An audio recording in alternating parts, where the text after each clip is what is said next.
I earned my degree online at Arizona State University. I chose to get my degree at ASU because I knew that I'd get a quality education, they were recognized for excellence, and that I would be prepared for the workforce upon graduating.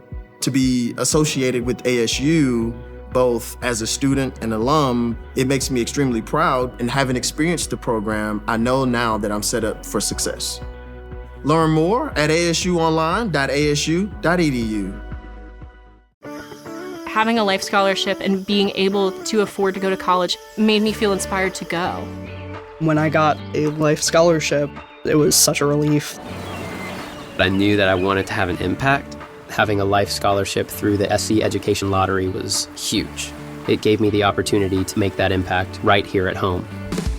The South Carolina Education Lottery. A better you, a better us, a better South Carolina. Visit sceducationlottery.com/betteryou. Bienvenidos a Del Libro al Micrófono. En este espacio, ya sabes, nos sumergimos en las profundidades de un libro para extraer esas ideas clave que te hacen pensar y ver el mundo de una manera un poco distinta. Exactamente. Hoy, nuestro clavado profundo serán las 50 cosas que hay que saber sobre matemáticas de Tony Crilly. Ajá. Prepárense, porque vamos a desentrañar la fascinante historia y la sorprendente relevancia de las matemáticas en nuestras vidas. Absolutamente. ¿Quién diría que hasta los problemas más antiguos siguen teniendo ese no sé qué que nos atrae? Totalmente. Acompáñanos en este viaje donde exploraremos cómo las matemáticas, lejos de ser un conjunto de fórmulas áridas, son un lenguaje universal lleno de belleza y misterio. Y como bien dices, Tony Crilly nos guía de manera excepcional a través de estos conceptos fundamentales. Sí, sí. Ok, vamos a empezar por algo que hoy nos parece tan obvio que ni lo pensamos, pero que en su momento fue una revolución: el cero. Imagínate por un momento que civilizaciones tan brillantes como los antiguos griegos y romanos no tenían un símbolo para representar la nada. ¿Te lo puedes creer? Es asombroso, ¿verdad? Para ellos, la ausencia de cantidad no era un número como tal. Claro. Los romanos, con su sistema de numeración tan práctico para ciertas cosas, simplemente no tenían una manera de expresar 0 manzanas en esta canasta. No existía esa representación de la ausencia. Ajá. Pero, ¿cómo dimos ese salto? Aquí es donde la historia se pone realmente interesante. Se cree que la idea de un símbolo para la nada surgió hace miles de años. Los mayas, por ejemplo, en lo que hoy conocemos como México, ya utilizaban el cero de formas bastante sofisticadas en sus calendarios y su sistema numérico. Lo que es fascinante aquí es que los mayas desarrollaron este concepto de la nada como un marcador de posición mucho antes que muchas otras culturas del Viejo Mundo. Posteriormente, el astrónomo Claudio Ptolomeo, influenciado por los babilonios, adoptó un símbolo que se parecía a nuestro cero actual. Sin embargo, su uso principal era como una especie de coma en su sistema numérico, un marcador de lugar para evitar confusiones. Exacto. Y esa función como marcador de posición fue crucial, ¿no crees? Imagínate tratar de distinguir entre el número 75 y el 705 sin un símbolo que ocupe ese lugar vacío. Claro. Los babilonios lo hacían a veces por el contexto. ¡Qué dolor de cabeza! El cero, como comodín, ayudó a que los números fueran mucho más claros, como cuando en nuestro idioma usamos una coma para separar miles de centenas. Si conectamos esto a la imagen más grande, date cuenta de que la introducción del cero no fue solo agregar un dibujito nuevo a la lista de números. Necesitó que se definieran reglas para operar con él, así como en el lenguaje se definen las reglas para usar una coma. Brahmagupta, un matemático hindú que vivió alrededor del año 628 después de Cristo, fue fundamental en esto.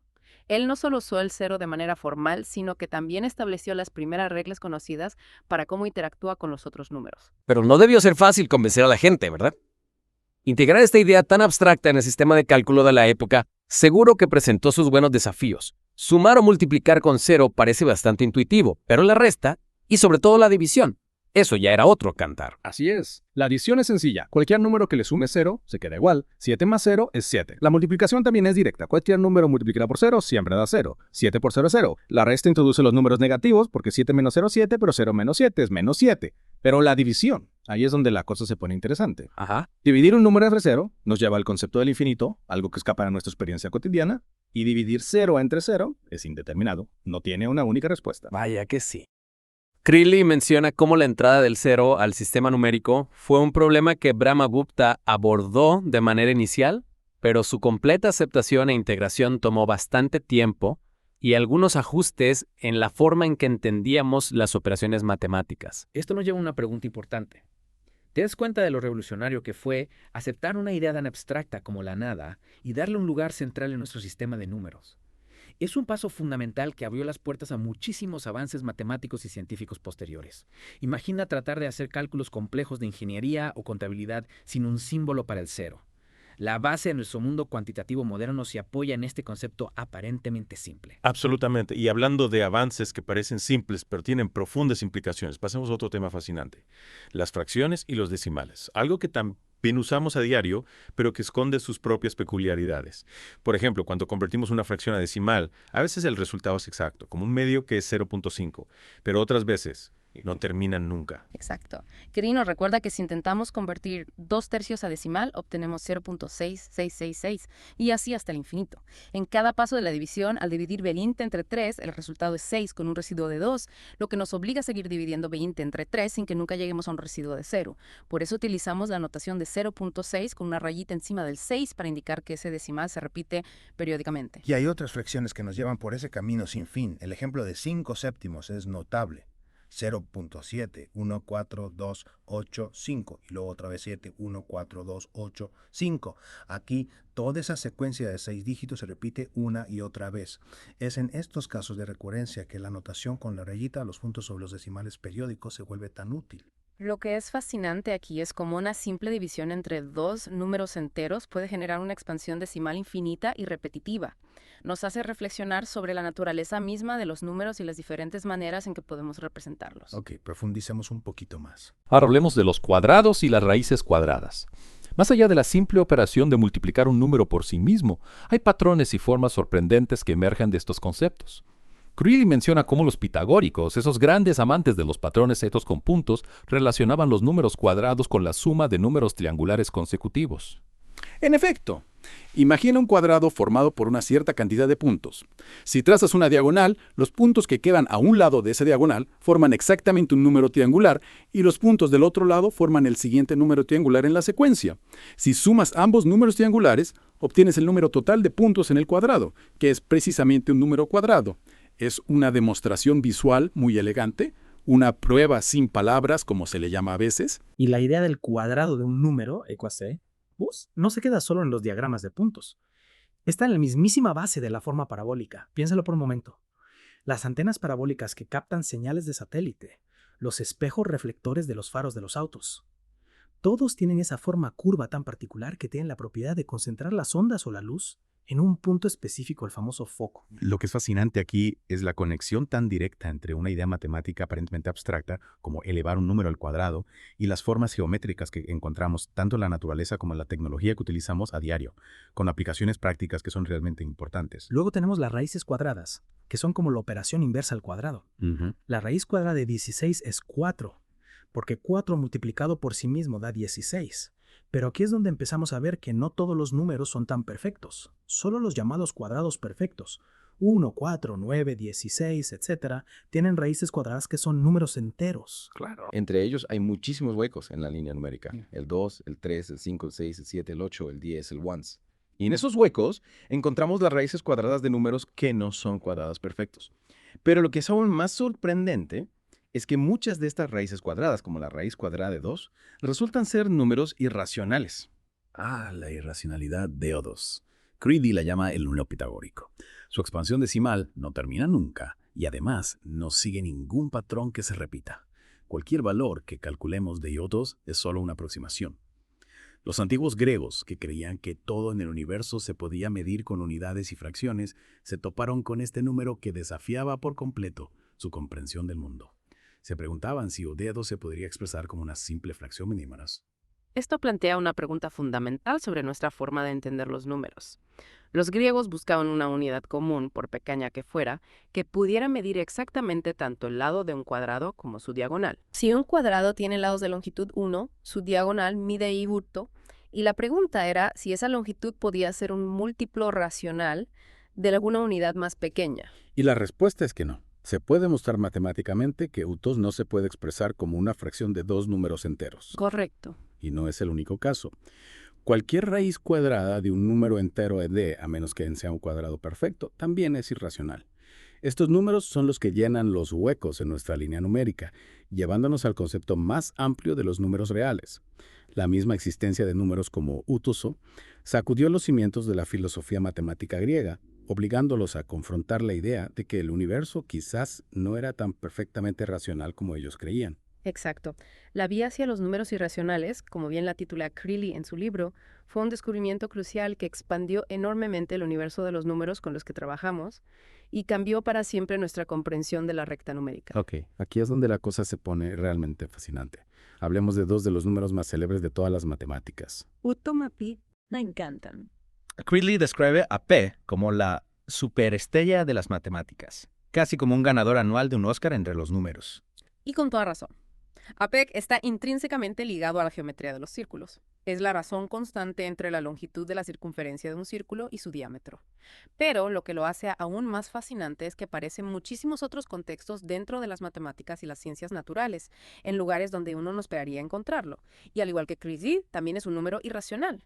Su cálculo y la búsqueda de sus decimales han obsesionado a los matemáticos durante siglos. Creeley menciona algunas de las series infinitas que se utilizan para aproximar cafio, como la serie de Leibniz, que converge muy lentamente. 4 multiplicado por 1 menos un tercio más un quinto menos un séptimo y así sucesivamente. Y luego está la mucho más eficiente serie de Euler. La suma los inversos de los cuadrados de todos los números naturales. 1 sobre 1 al cuadrado más 1 sobre 2 al cuadrado más 1 sobre 3 al cuadrado. Resultó ser igual a cuadrado dividido por 6. Incluso el genial matemático autodidacta Srinivasa Ramanujan ideó fórmulas espectaculares que permitían calcular con una precisión asombrosa. Lo que es fascinante aquí es la conexión profunda que se revela entre la geometría a través de la definición de como la razón en un círculo y el análisis matemático a través de estas series infinitas que misteriosamente convergen a ese mismo valor. Y la pregunta sobre la naturaleza de sus dígitos también es muy intrigante. ¿Hay algún patrón oculto en esa expansión decimal que parece ser completamente aleatoria? Y para aquellos que a veces luchamos por recordar los primeros decimales de par, Creeley comparte un divertido poema mnemónico en español de Manuel Golmayo. Una forma ingeniosa de intentar memorizar esa secuencia inicial. Me encanta ese poema. Ahora pasemos a Enami, ese número que aproximadamente vale 2.71828. Su historia está muy ligada al desarrollo de los logaritmos, esa brillante invención que simplificó enormemente la multiplicación de números grandes al transformarla en una simple suma. Sí. Pero Creeley nos cuenta que la historia de Guerre realmente comienza en el siglo XVII con algo que podríamos considerar el e-commerce de la época. El trabajo de Jacob Bernoulli sobre el interés compuesto. ¿Quién diría que las finanzas estarían conectadas de una manera tan fundamental a este número tan importante en matemáticas? Así es. Bernoulli estaba interesado en cómo crecía el capital cuando se aplicaba interés compuesto de manera continua, y en ese contexto de manera casi natural surgió el número E. Al igual que Pane, E es un número irracional, lo que significa que su valor exacto nunca lo podremos conocer. Creeley nos da su valor con 20 decimales. 2.7182824590452352353 Y al igual que con Tuna, los matemáticos han encontrado aproximaciones fraccionarias muy interesantes para D. Creeley menciona 80 y 7 sobre 30, y 2 como la mejor aproximación utilizando números de 2 dígitos, y la sorprendente 870 y 8 sobre 323 con números de 3 dígitos, una especie de extensión palindrómica. Esa pequeña sorpresa palindrómica en la aproximación fraccionaria es un buen ejemplo de cómo las matemáticas a menudo nos ofrecen conexiones inesperadas y patrones hermosos que no son evidentes a primera vista. También tenemos la expansión de en una serie que utiliza factoriales. 1 más 1 sobre 1 factorial, más 1 sobre 2 factorial, más 1 sobre 3 factorial, y así sucesivamente hasta el infinito. Y no podemos dejar de mencionar la monumental contribución de Leonhard y Euler al estudio de EVA. Él lo calculó hasta 23 decimales. Y, lo que es aún más asombroso, se le atribuye la famosísima fórmula elevado a la puerta más 1 igual a 0. Una ecuación que conecta 5 de los números más importantes de todas matemáticas de una manera que muchos consideran profundamente elegante. Las conexiones entre A y E son realmente fascinantes. Creeley menciona que E elevado a Point es mayor que elevado a E, aunque sus valores son bastante cercanos. Y el elevado a Point, conocido como la constante de Gelfond, se ha demostrado que es un número trascendente, un tipo de número irracional que es aún más irracional que los números irracionales algebraicos como L-etapes, ya que no es la raíz de ninguna ecuación polinómica con coeficientes enteros. Mientras que la naturaleza de elevado a E, si es irracional o no, sigue siendo una pregunta abierta en las matemáticas. Pero no es solo una curiosidad matemática sin aplicaciones prácticas. Todo lo contrario, Crilly destaca su enorme importancia en la creación de modelos que describen el crecimiento económico y de poblaciones, la desintegración radiactiva e incluso en problemas de probabilidad como el famoso problema de los desarreglos. Esto nos lleva a una reflexión importante. Te das cuenta de lo increíblemente ubicuos que son estos dos números, pis. Aparecen en campos tan diversos como la geometría, las finanzas y la física, lo que subraya su importancia fundamental como parte del lenguaje con el que se describe la naturaleza. Absolutamente. Y ahora, para completar nuestra exploración del fascinante mundo de los números, echemos un vistazo al reino de los números reales y complejos. Crilly explica cómo la línea de los números reales, que representamos con la letra R, incluye tanto los números racionales, las fracciones, que representamos con Q, como los irracionales, como enamos, e Bosani, llenando todos los huecos para crear ese continuo que imaginamos como la recta numérica. Lo que es fascinante aquí es la idea del infinito y cómo existen diferentes tamaños de infinito. El matemático Georg Cantor demostró con su famoso argumento de diagonalización que los números reales que se encuentran entre 0 y 1 no se pueden poner en una lista infinita, lo que implica que el infinito de los números reales es de una magnitud mayor que el infinito de los números racionales. Es una idea que desafía nuestra intuición sobre lo que significa ser infinito. Imagina tratar de emparejar cada número entero con un número decimal entre 0 y 1. Wow.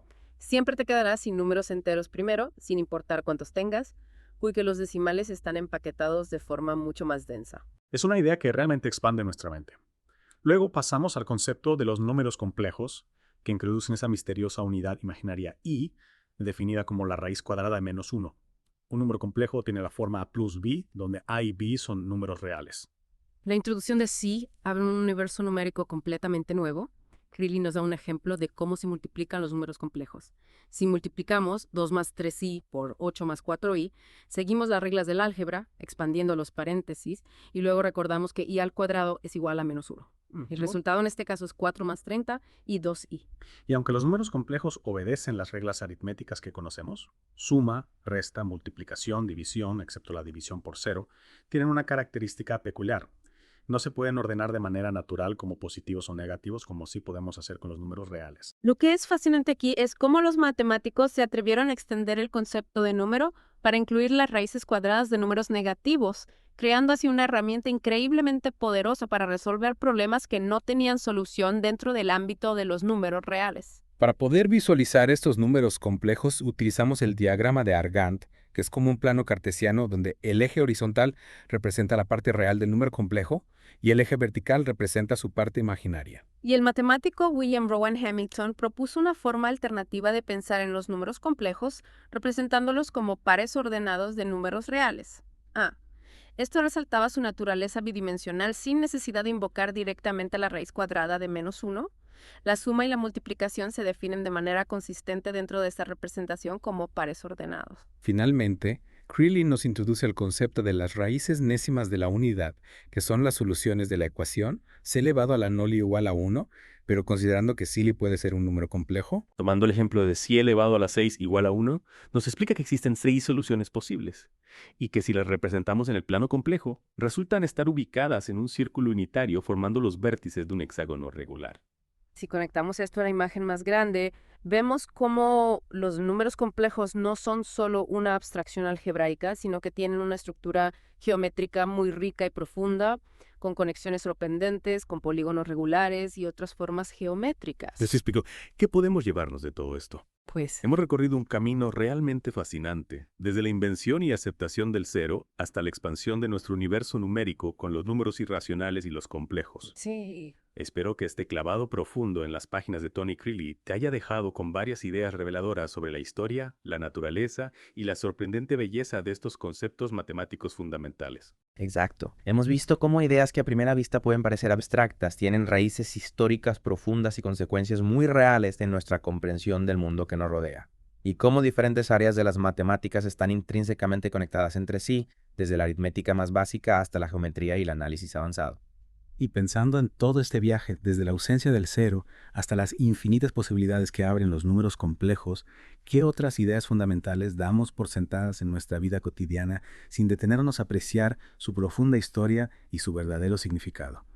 Te invitamos a reflexionar sobre ello. Los animamos a seguir explorando estos temas que hoy hemos tocado brevemente y a considerar cómo esas ideas matemáticas fundacionales sustentan gran parte de nuestro mundo moderno, desde la tecnología que utilizamos hasta la ciencia que busca explicarnos los misterios del universo. Gracias por acompañarnos en este clavado profundo en Del Libro al Micrófono. Hasta la próxima. Breaking news from the stadium tonight as an anonymous fan foot the bill for 55,000 hot dogs, bringing that sweet tubed meat to everyone in attendance. Free dogs! Yeah! 55,000 hot dogs? What does that even cost? While the identity of this Frankfurter philanthropist remains anonymous, their all-beefy generosity will go down in history.